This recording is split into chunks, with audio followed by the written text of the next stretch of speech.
এগুলো আপনাদের মাধ্যমে তুলে ধরা উচিত দেশবাসীর কাছে এবং বিশ্ববাসীর কাছে।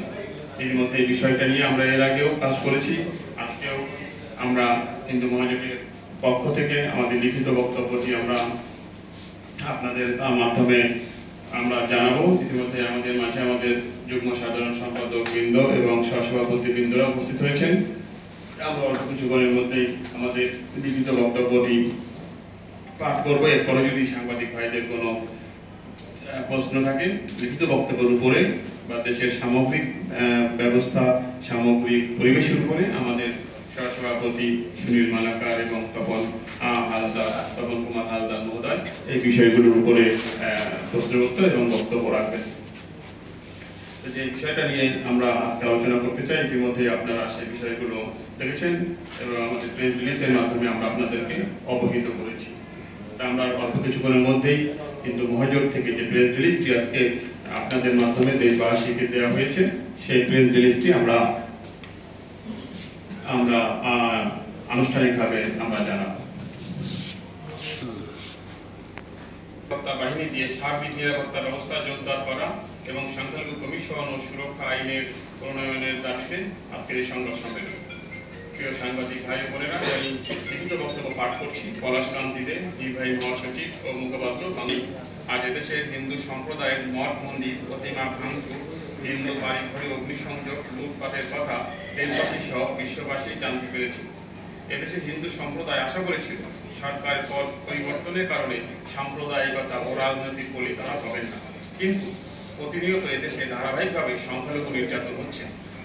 এতে করে আজ হিন্দু সম্প্রদায় ভীত হয়ে পড়েছে, হিন্দু সম্প্রদায়ের মনোবল ভেঙে গেছে, তারা চরম নিরাপত্তাহীনতায় ভুগছে।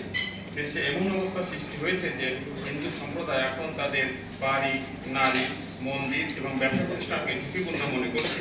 এই কারণে অনেকেই দেশ থেকে বাধ্য হচ্ছে। যে জেলাগুলিতে হিন্দু সম্প্রদায়কে হুমকি, মন্দির প্রতি ভাঙচুর করা হচ্ছে, তারা যে দলে যে মতের পথে হোক না কেন তাদেরকে খুঁজে বের করে শাস্তির আওতায় আনতে না পারলে হিন্দু সম্প্রদায়ের মনোবল ফিরে আসবে না। এর মধ্যে একজন সমন্বয়ক বলেছেন যে হিন্দু সম্প্রদায় একটি বিশেষ দলকে ভোট দেয়, তাই সংখ্যালঘু নির্যাতন হচ্ছে। আমরা এই বক্তব্যটি নিন্দা জানাই। এই ধরনের বক্তব্য সাম্প্রদায়িকতাকে আরো উস্কে দেবে। এছাড়া দুর্গাপূজার সপ্তমী দিনে অনার্স প্রথম বর্ষের পরীক্ষারও পরিবর্তনের আহ্বান জানাই। এবারে দুর্গাপূজা কোনো দলীয় সরকারের সময় নয়, একটি অন্তর্বর্তীকালীন সরকারের সময় হচ্ছে। তারপরেও বিগত এক মাসে যেভাবে সংখ্যালঘু নির্যাতন হয়েছে, হিন্দু সম্প্রদায় মনে কোনো পূজার আনন্দ নয়। প্রথম আলো রিপোর্টে বলছে 5 থেকে 20 আগস্ট এই 15 দিনে 1068টি হিন্দু সম্প্রদায়ের ঘর বাড়ি, ব্যবসা প্রতিষ্ঠান ভাঙচুর হয়েছে। যদিও আমাদের কাছে তথ্য মতে এই হিসাব 2500-এর উপর। এই সমস্ত ঘটনার একজনও বিচার হয়নি, গ্রেপ্তার হয়নি এবং বিচারের আশ্বাসও পায়নি সরকারের পক্ষ থেকে। একটি ক্ষতিগ্রস্ত এলাকা পরিদর্শনও যায়নি সরকারের পক্ষ থেকে।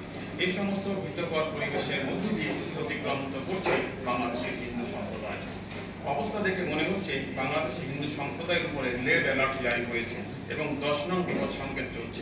এই সমস্ত কারণে গত বছরের তুলনায় এবারে পূজার সংখ্যা অনেক কমে গেছে। আবার যেখানে অস্থায়ীভাবে পূজা হয় সেই সমস্ত পূজা মণ্ডপ এবার চরম ঝুঁকিপূর্ণ অবস্থায় রয়েছে। আমরা কোনো প্রতিষ্ঠানের ছাত্র দিয়ে নয়, বরঞ্চ সরকারি নিরাপত্তা বাহিনী দিয়ে সার্বিক নিরাপত্তা জোরদার করার আহ্বান জানাই। সেনাবাহিনীর সরাসরি হস্তক্ষেপ ছাড়া এবারে দুর্গাপূজা শান্তিপূর্ণ হবে না বলে আমরা মনে করি। আমরা আশঙ্কা করছি এবারে দুর্গাপূজার দুষ্কৃতিকারীরা ব্যাপক হামলা চালাতে পারে মন্দিরে ও পূজা মণ্ডপে। আমরা স্বাগত জানাই সেনাবাহিনীকে ম্যাজিস্ট্রেসি পাওয়ার দেওয়া হয়েছে। আমরা দুর্গাপূজায় এবার মন্দিরে মন্দিরে সেনা মোতায়েন চাই। একই সাথে জাতিসংঘের টিম বর্তমানে বাংলাদেশে অবস্থান করছে বিভিন্ন বিষয় তদন্তের জন্য। তারা অবস্থান করছেন এখন বাংলাদেশে। তারা থাকা অবস্থায় যদি কোনো মন্দির ও প্রতিমা ভাঙচুরের ঘটনা ঘটে সেটিও যেন তদন্তের মধ্যে আনা হয় সে দাবিও জানায়। প্রিয় সাংবাদিক বন্ধুগণ, হিন্দু সম্প্রদায়ের সর্ববৃহৎ ধর্মীয় উৎসব শুরু হতে যাচ্ছে 9 অক্টোবর 2024 থেকে।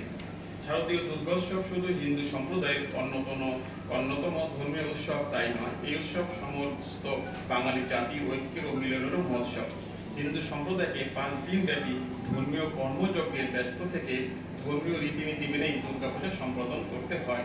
দুর্গাপূজার মূল 3টি দিনই হলো সপ্তমী, অষ্টমী, নবমী।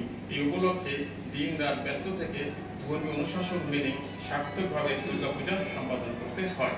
দুর্গাপূজায় হিন্দু সম্প্রদায় বিভিন্নভাবে বৈষম্যের শিকার, কারণ 5 দিনের দুর্গাপূজা মাত্র ছুটি 1 দিন, যার কারণে হিন্দু সম্প্রদায়ের অনেকেই দুর্গাপূজা শুরু থেকে শেষ পর্যন্ত উপস্থিত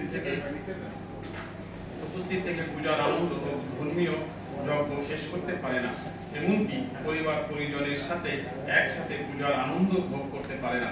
আমরা বিগত 12ই আগস্ট সাবেক মাননীয় স্বরাষ্ট্র উপদেষ্টা ব্রিগেডিয়ার জেনারেল অবসরপ্রাপ্ত শাখাত হোসেনের সাথে 7 দফা দাবি নিয়ে আলোচনা করেছি। এর মধ্যে একটি অন্যতম দাবি ছিল দুর্গাপূজায় 3 দিনের সরকারি ছুটি করা। উনি আমাদের বলেছেন ছুটির দাবিটি যৌক্তিক, আমি ক্যাবিনেটে ছুটির বিষয়টি আলোচনা করব। প্রিয় সাংবাদিক বন্ধুগণ, আর অল্প কয়েকদিনের মধ্যেই শুরু হতে যাচ্ছে বাংলাদেশের হিন্দু সম্প্রদায়ের সর্ববৃহৎ ধর্মীয় উৎসব শারদীয় দুর্গাপূজা। ইতিমধ্যে মন্দিরে মন্দিরে প্রতিমা বানানোর কাজ শুরু হয়ে গেছে। দুর্গাপূজা নিয়ে হিন্দু সম্প্রদায়ের অভিজ্ঞতা মোটেই সুখের নয়। বিভিন্ন জেলায় ইতিমধ্যে প্রতিমা বানানোর সময় প্রতিমা ভাঙচুর করা হয়েছে। তাই এবার পূজা মণ্ডপ এবং হিন্দু সম্প্রদায়ের স্থাপনায় সাম্প্রদায়িক শক্তির লক্ষ্যবস্তুতে পরিণত হতে পারে। এই পরিস্থিতিতে এই উৎসবের নিরাপত্তা নিয়ে হিন্দু সম্প্রদায় এখনই ভাবতে শুরু করেছে।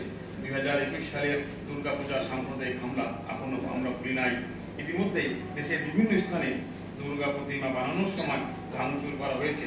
এর মধ্যে ফরিদপুরের ভাঙ্গা, রংপুরের বদরগঞ্জ, চট্টগ্রাম ফিরিঙ্গিবাজার, রাজশাহী, নোয়াখালী, মানিকগঞ্জ, বগুড়া এবং সর্বশেষ টাঙ্গাইলে প্রতিমা ভাঙচুর এবং মন্দিরে হামলা হয়েছে। আমরা আশঙ্কা করছি পূজার